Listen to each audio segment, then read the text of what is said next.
Hello, hello, hello. It's great to be back with you all in person this time. Please sit down. Please sit down, if you have a seat.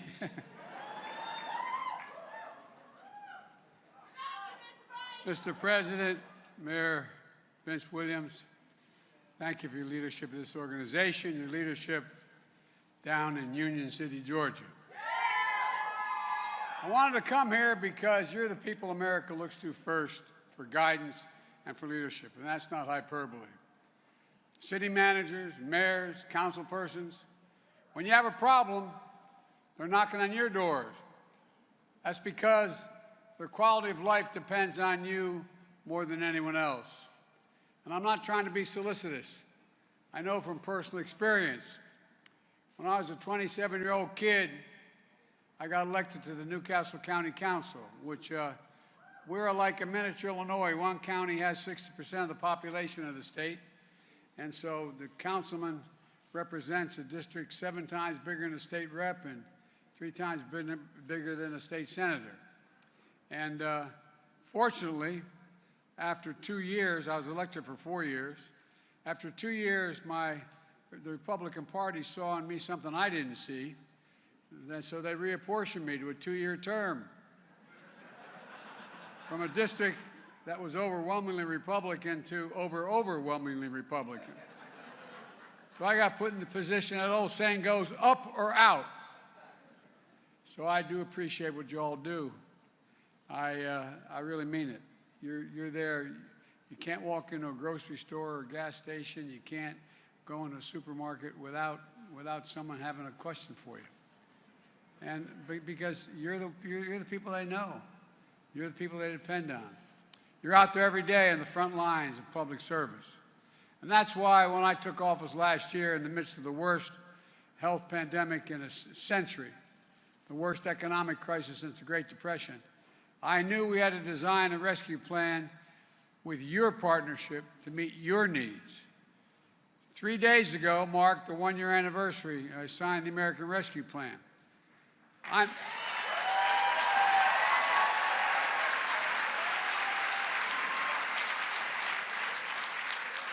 learned as a councilman, I never have anything that's intended to be shared by the cities and towns that has to go through a state legislature. No, I mean it. The most significant investment in local government in all of history was in that plan. And frankly, you couldn't have gotten it done without your support and so many local officials around the country. I don't need to remind you the situation you all inherited in 2020, the pain, the disruption, the stress of your local budgets, requiring you to lay off cops, firefighters, teachers. So many people lost their jobs.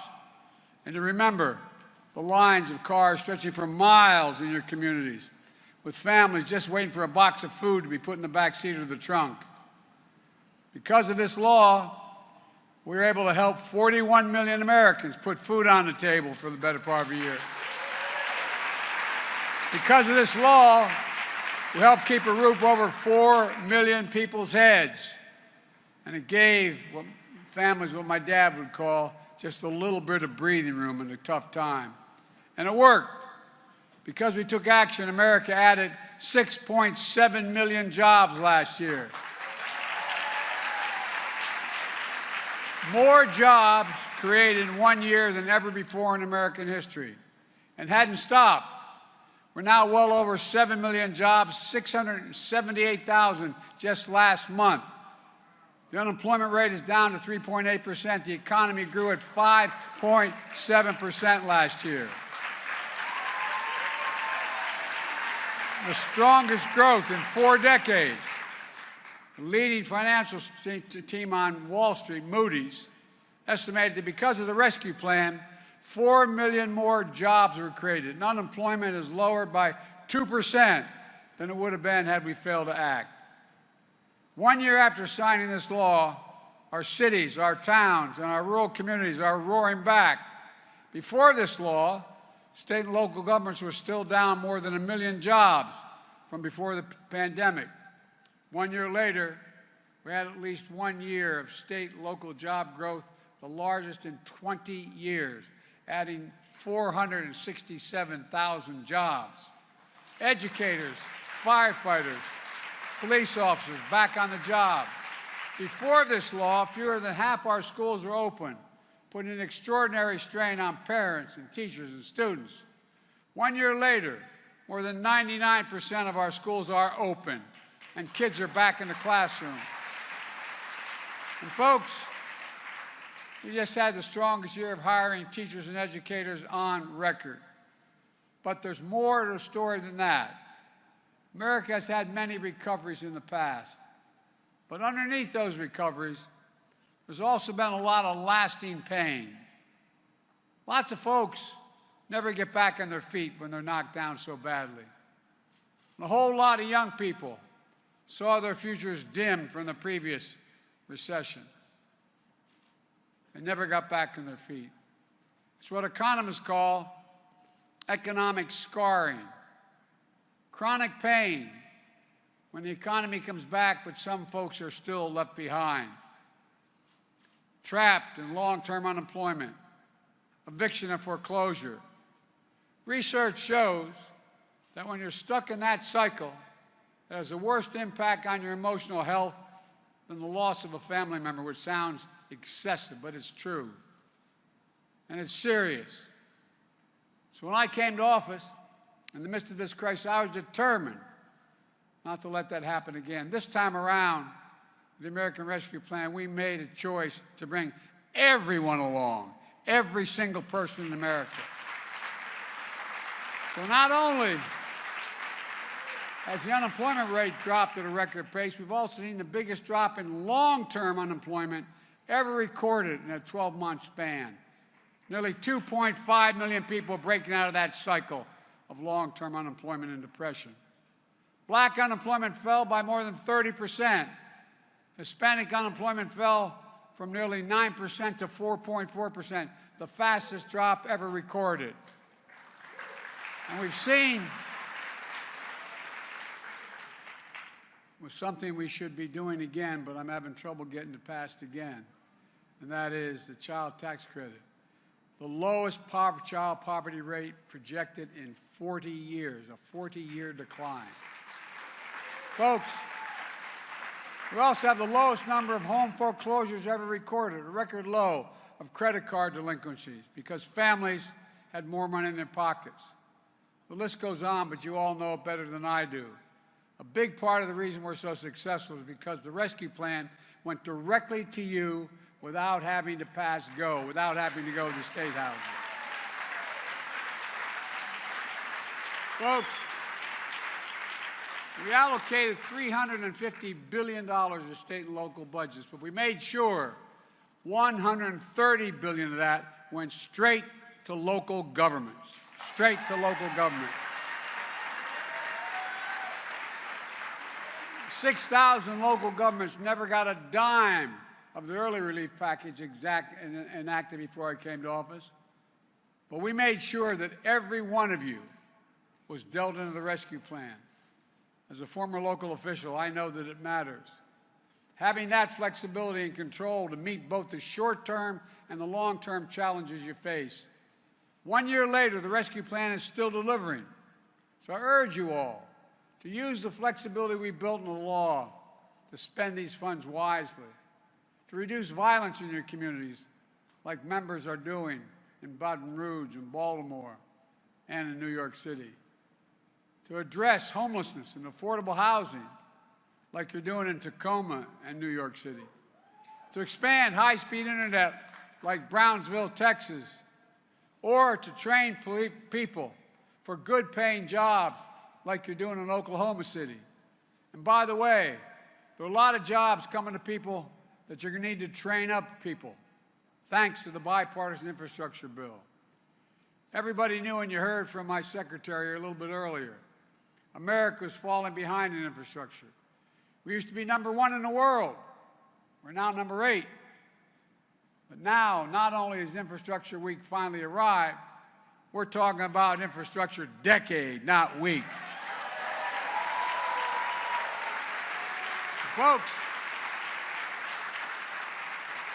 We've already authorized 4,000 projects all across the country, including 1,500 bridges in disrepair, and they're starting this year, not later, this year.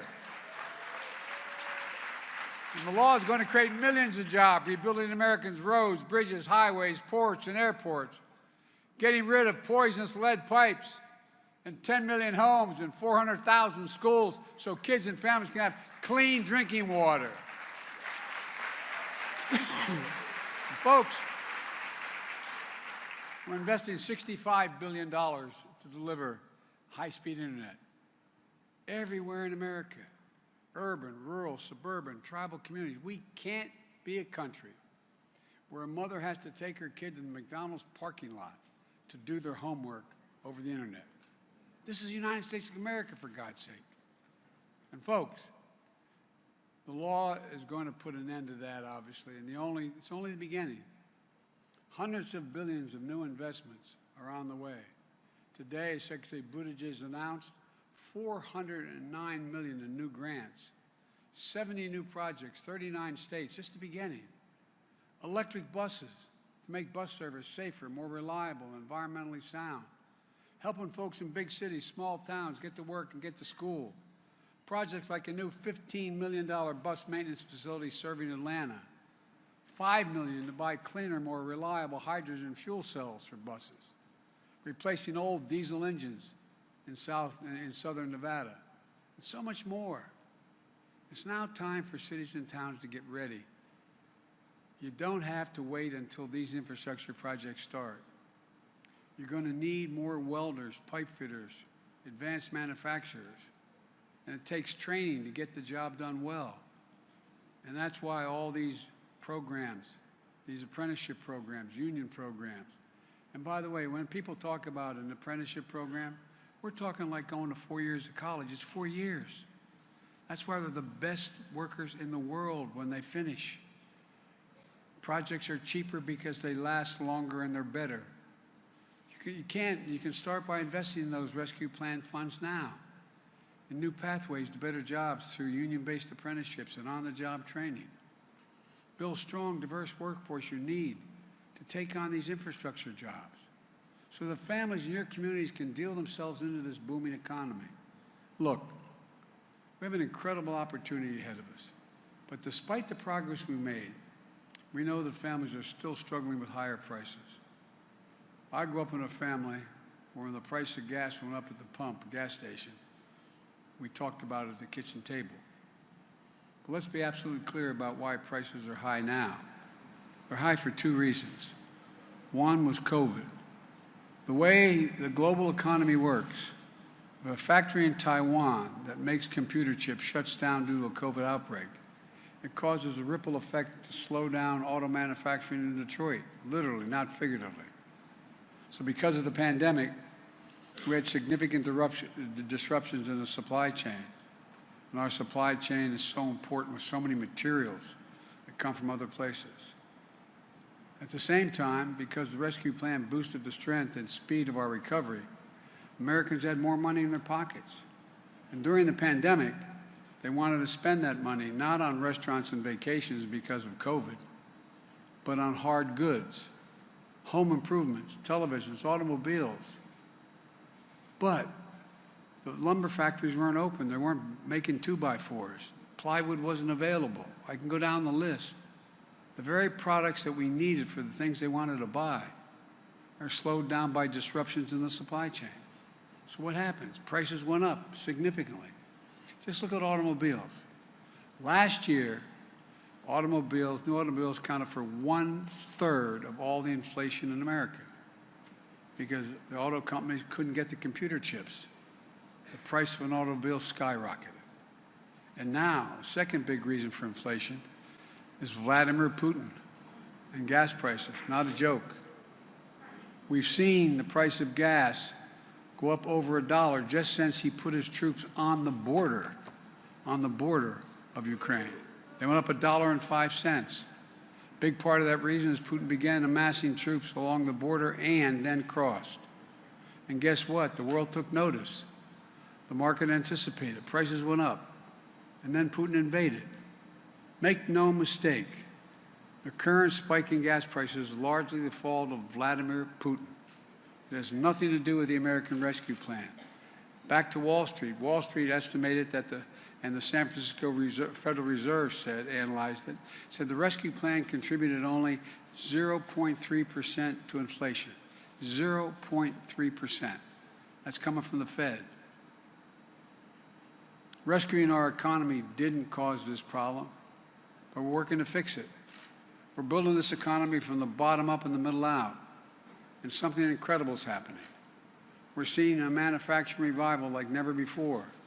The pride that comes from stamping products made in America.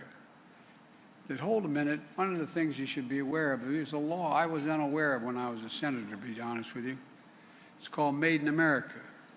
As President of the United States, I get to allocate over $600 billion in spending on federal projects. Any federal project, President since 1939, has been able to say that entire project has to be made in America before I'm going to pay for it. Well, guess what? 55% of the product was made in America was thought to be made in America. I'm changing that. I'm changing that. It has to be a minimum of 75%, and then,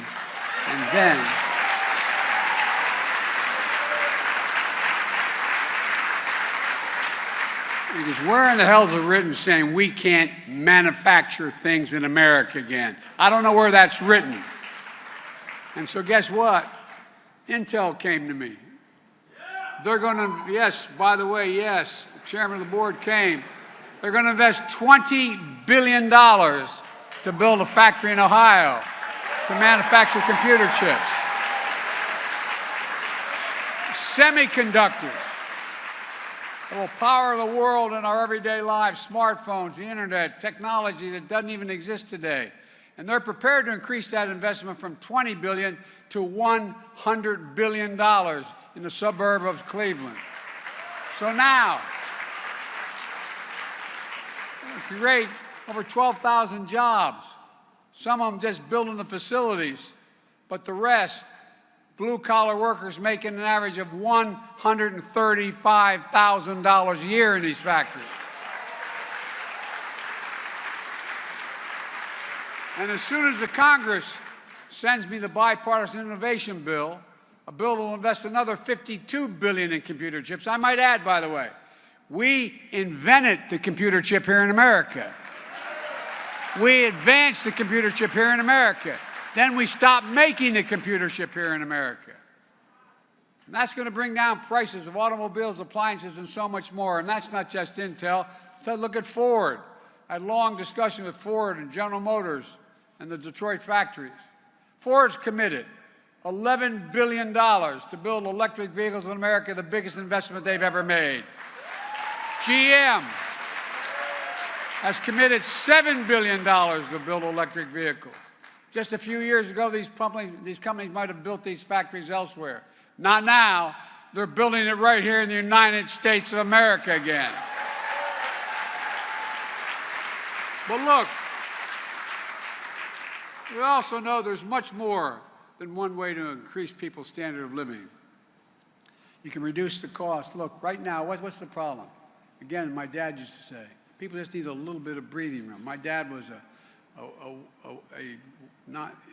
my dad was just a wonderful, decent gentleman whose greatest regret was he never went to college. My dad used to talk about how middle-class folks, when ever given a chance, they've never, ever, ever let the country down. Never let the country down. When they do well, everybody does well. But look, so gasoline prices, home heating oil prices are going to continue to go up because of these embargoes on Russian oil and other things that he's brought on. But what happened? There's other ways. My dad used to talk about the standard of living. It costs a lot more money if you have to pay $5 at the pump for a gallon of gasoline. And it affects families big time, or to heat your home. But guess what?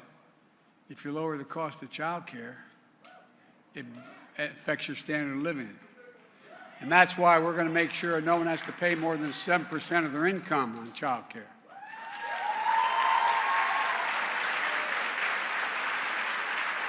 There are over 200,000 kids in America and many more adults with type 1 diabetes needing insulin every day. It costs $10 to make a vial of insulin. The average cost, $647 a month, up to $1,000. Not going to happen on my watch. No one's going to be able to charge more than $35 a month for insulin. They'll still make a big profit.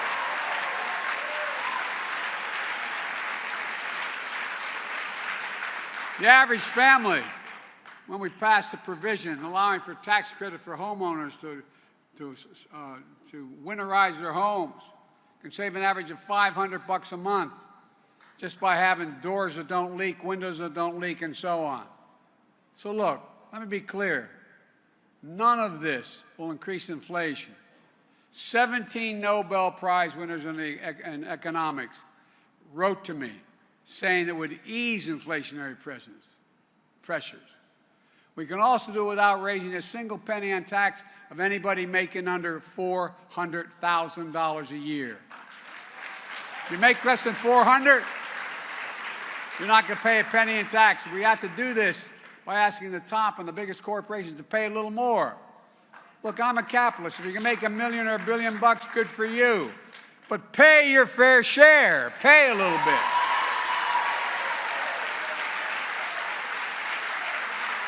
By the way, whether you're Democrats or Republicans, raise your hand if you think the tax structure is fair now. Look,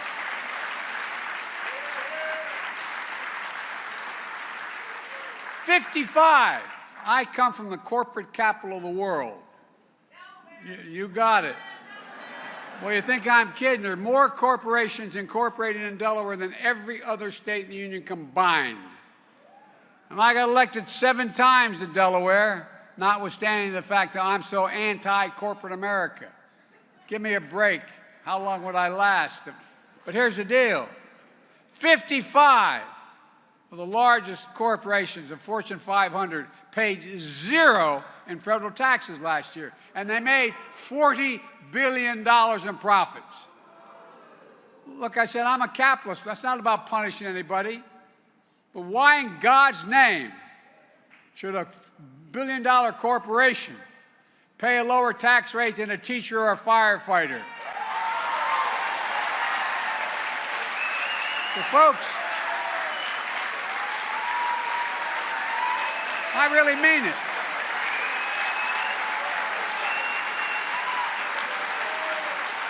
We can raise the standard of living for hard-working families without raising taxes, without raising inflation, without raising the deficit. And let me remind everybody, I actually last year cut the budget $360 billion cutting the budget. And we're on track now to be the first president in history to have a lower deficit by over $1 trillion in 1 year. Look, folks, we can tackle these challenges, but we can't do it without you. You understand what families are up against every time you walk down the street in your neighborhoods. You understand the cost if we fail to act. We need your voices, the voice of local officials who understand what your communities need. Your senators and congresspersons will listen to you all. If you can get this done, if we can get it done, there's no limit to what America can achieve. So let's give working people the quality they deserve, the quality of life. Let's face the challenge ahead and let's keep building a better America. We can do this. Thank you for taking the time. Love you all. Keep at it. Thank you, thank you, thank you.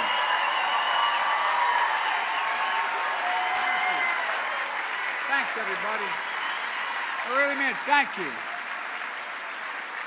Every time I'd walk out of my grandpa's house up in Scranton, Pennsylvania, his name was Ambrose Feening, he'd yell, "Joey, keep the faith." And my grandmother yelled, "No, Joey, spread it. Go spread the faith. Let's get it done." Thank you.